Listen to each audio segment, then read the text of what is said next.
যেটা আপনি করতে পারেন যে সবচেয়ে বড় যে জায়গাগুলো, এটা it's not secret, it's kind of open secret, but যারা করে না জানে না তাদের জন্য একটা বড় জিনিস। বাংলাদেশে ধরেন যে কোনো কান্ট্রিতেই আপনি পোর্টাল থাকে, হ্যাঁ, অ্যাড্রেসের পোর্টাল থাকে, বিজনেস পোর্টাল থাকে, ইয়েলো পেজ থাকে, অ্যাসোসিয়েশনের পোর্টালগুলো থাকে। এই অ্যাসোসিয়েশনের পোর্টালগুলো থাকে, ক্লাবের ডেটা থাকে, যে মেম্বার্সদের ডেটা থাকে, সেইগুলো আপনি ইচ্ছা করলে কী করতে পারেন, স্ট্র্যাক করতে পারেন। স্ট্র্যাক করার জন্য ইনস্ট্যান্ট ডাটা স্ক্র্যাপার আছে, এইটা একটা ফ্রি টুল, গুগলের একটা ক্রোমের এক্সটেনশন, যে কোনো পকিমন বলের মতো।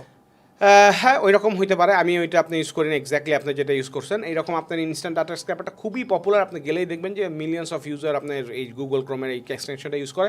যে কোনো ওয়েবসাইটে গিয়ে আপনি ওখানে যদি ইউআরএলটা দেন, বা ওই ইনস্ট্যান্ট ডাটা স্ক্র্যাপার ক্লিক করেন, ক্লিক করলে ওই পেজের মধ্যে যা যা আছে ও এক্সট্র্যাক্ট করে আপনাকে এক্সেলে কী করতে দেবে, এক্সপোর্ট করতে। অবভিয়াসলি পেইড ভার্সন না হলে একটু ভেঙে ভেঙে ভেঙে ভেঙে করতে হবে, তো করবেন। পেইড ভার্সন নিলে আপনি ইজিলি পারলেন, পেইড ভার্সন না হলে আপনাকে ভেঙে ভেঙে করলেন, কোনো সমস্যা নেই। হ্যাঁ, সো এইটা একটা করা যায়। এবং যে কোনো যে কোনো সাইট যেখানে ইমেল অ্যাড্রেসটা আছে, যে কোনো বিভিন্ন ইউনিভার্সিটি আছে, এটা অ্যালুমনাই পেজগুলো থাকে, অ্যালুমনাই পেজ, এটা এখনও অনেক প্রোটেক্টেড থাকে, কিন্তু আগে অনেক খোলা থাকতো, তারপরও আপনি পাবেন।